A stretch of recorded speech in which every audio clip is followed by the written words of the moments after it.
Right, so here's the SS Nomadic. She was Titanic's little sister. She was actually a tender ship, and she was docked in France for many years. But then France Day wanted no more, so they put her up for auction.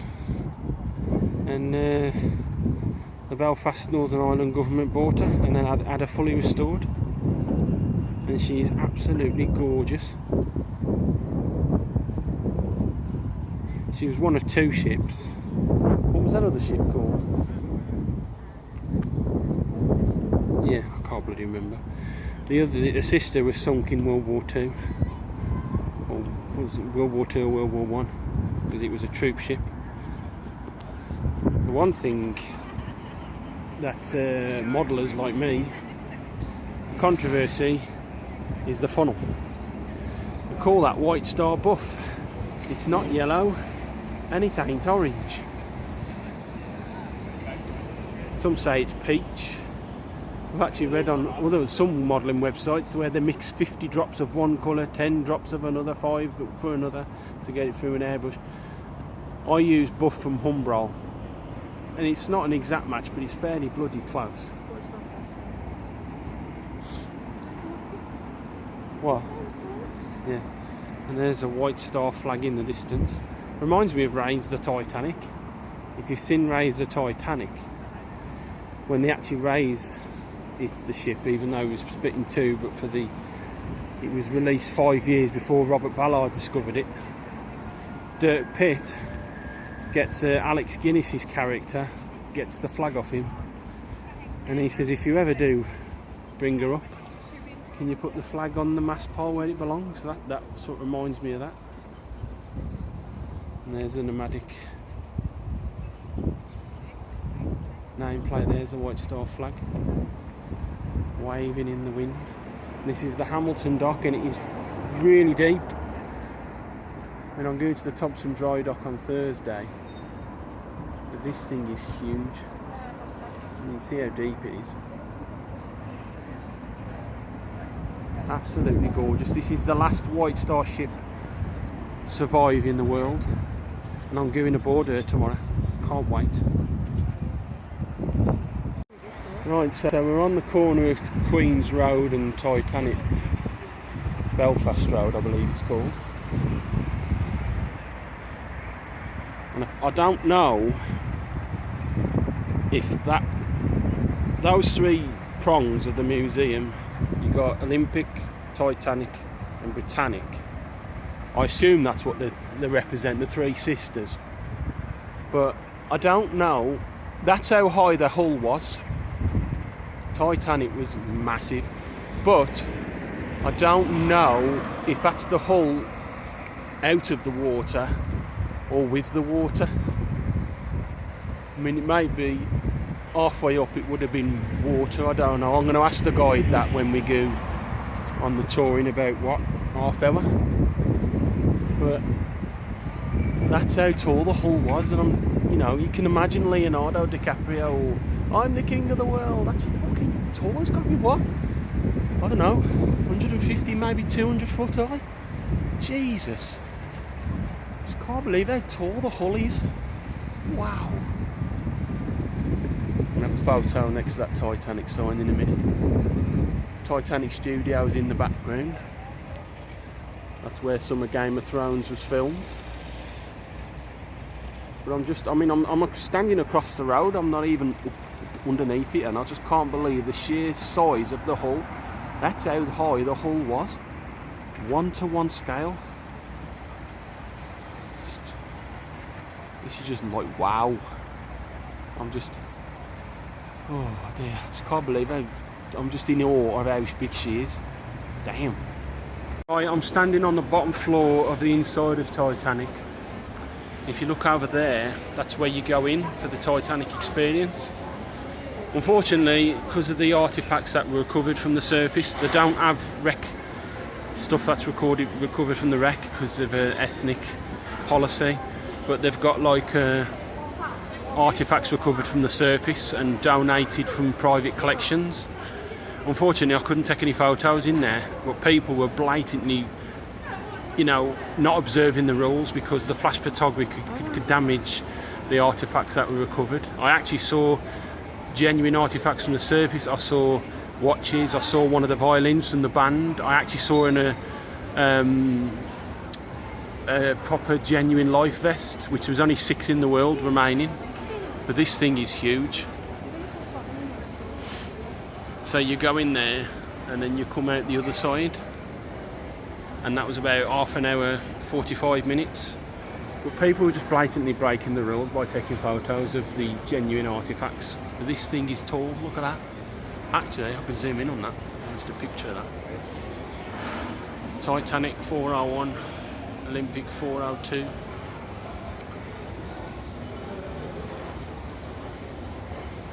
I just wish people would show respect. But apart from that, I've bloody enjoyed myself. And now we're going in there. You got vibe there. And I'm gonna be like a kid in a sweet shop in a minute. Absolute kid in a sweet shop. I wish I could have took photos, but I was observing the rules, you know, as a mark of respect. So let's go and spend some money.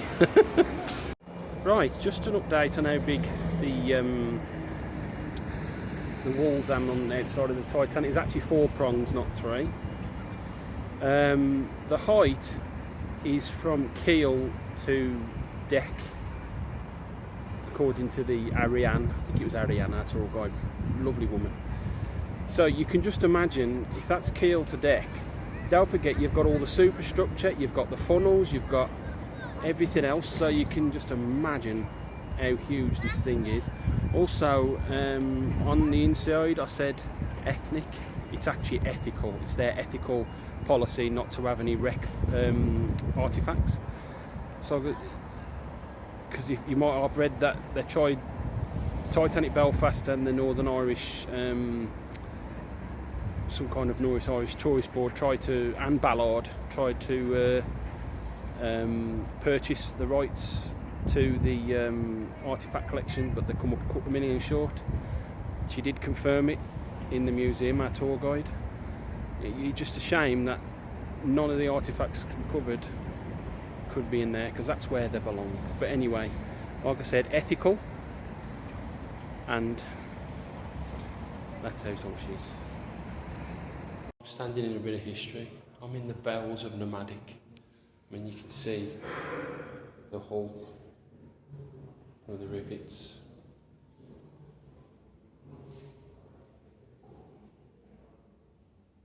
And you can actually touch that as well. I've just had a bit of an emotional moment of clarity, actually touching a bit of history. And I've just found that like in its time it could have like had 1,000 passengers on board just to, you know, just to tender to Titanic, because like certain docks wasn't big enough to house Titanic, so she had to be moored offshore and use this ship to tender the passengers. And 1,000 people could get on this thing. So like I said, just emotional clarity. Right, we just finished the Nomadic tour, and I was quite emotional actually. I was actually in tears. I said to the wife, now you know why I want to come here. And I'm getting a bit emotional now actually. Unfortunately, we couldn't go out on the deck because it's got to be restored. You know, it's been here since like 2006, and they've got to restore some of the deck plating, and it's a safety issue. So, unfortunately, I would have loved to have gone out on deck, but it's just amazing that I actually got to see the ship. It's a bit emotional, sorry.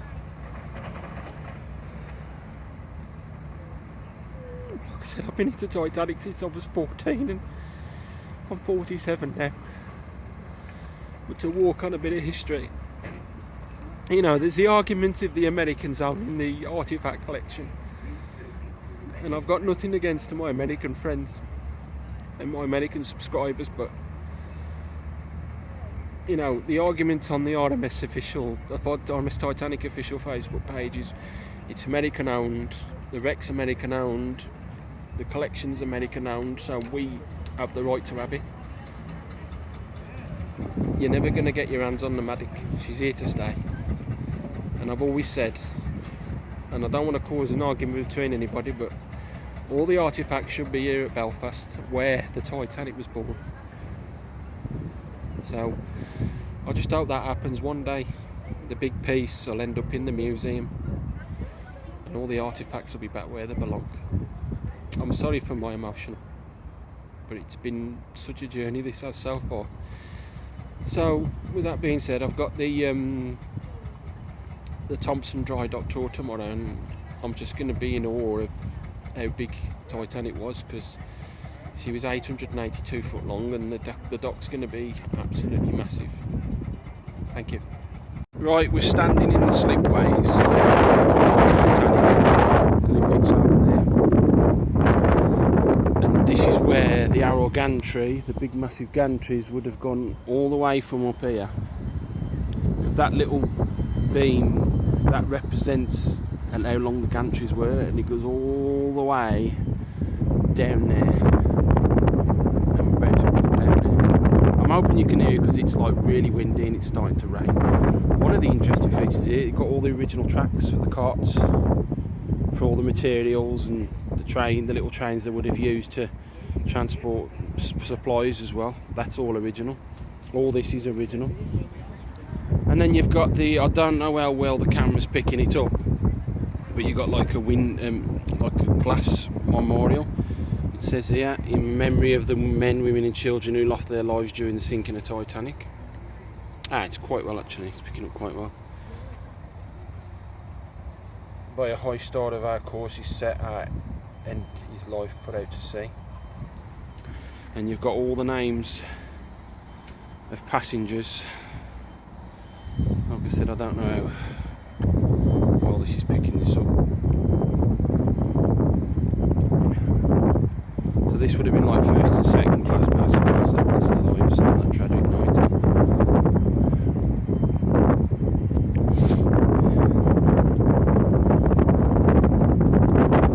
It's just amazing, you know, 1,500 people died on Titanic. And then you got all the kids as well, and the priests and the Sage family. We was told about the Sage family. There was like, yeah, giving over to Ireland for a better life. I'm just going to pause this a sec. So you can hear me because the wind's picking up now. So that's the last of the second class, third class, and then you've got all the crew members that died as well. And it goes all the way down here.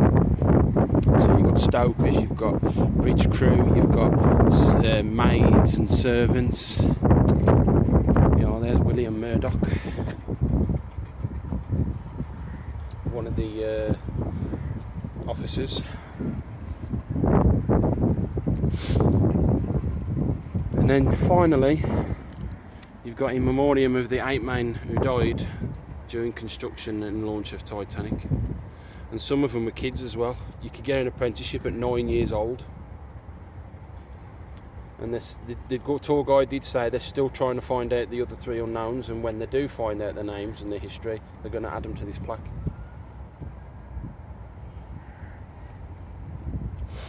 It's just truly amazing the sheer length of the Slipways and the gantry when Titanic was launched into the Slipways all the way down the bottom. Right, the wind's still picking up, so I'm hoping you can hear me. Right, this is Olympic Slipway. What they've done is they've like paved it all over, because all that's still original. And this is like a memorial to the living and the dead on Titanic. So the decked areas, this represents like the first class passengers that survived. Then you've got grass, which is a memorial to the first class passengers that sadly passed away. Then you've got this deck in here, that's for second class, for the people that survived. Then you've got the patch of grass, which is a memorial to the second class passengers that tragically passed. And then you've got the biggest one, There they say that was for crew. Oh, the back one's for crew.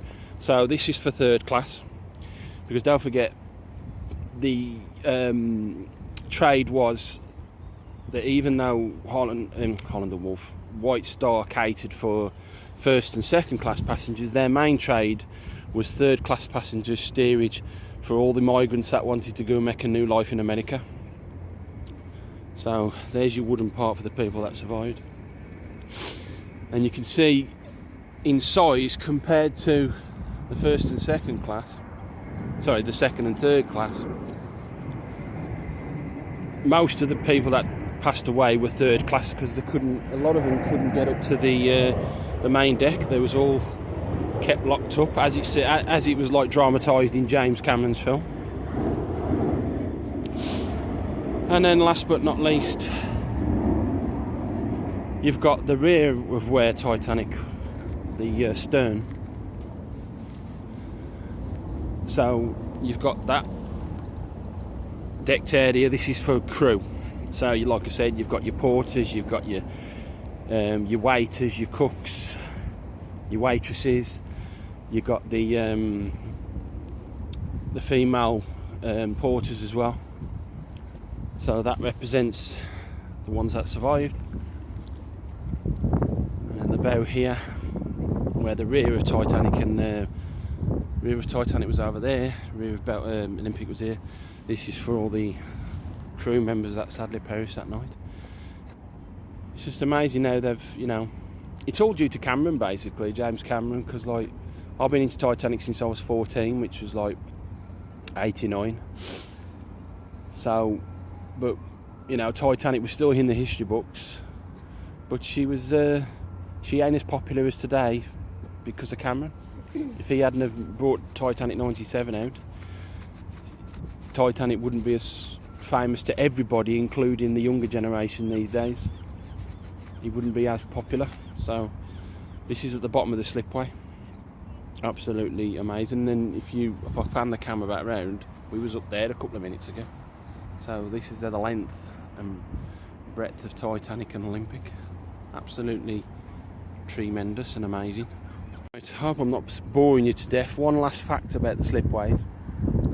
So when Titanic and Olympic were launched, Olympic was obviously launched first in 1911. 1912, when Titanic was being fitted out there, like the shell of Titanic was launched from here into the river, and it only took 62 seconds for it to go into the water. And I could just imagine the wave when she actually went in, and that was like 110,000 people witnessed the launch. You've got the original slipway berths there, the edges, and it's obviously all been rocked up. But to imagine Titanic was like here, all here 111 years ago. This place is so full of history. You've even got cruise ships and cargo vessels docked here as well, because this is still an active dock. Truly amazing. Christy.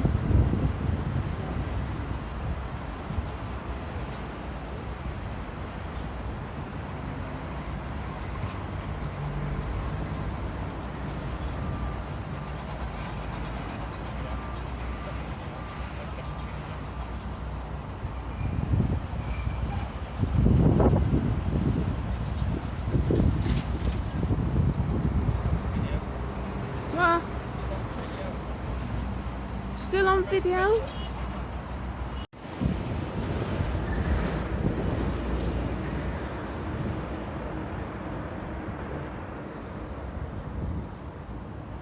About 15 seconds will do it. Then just press stop.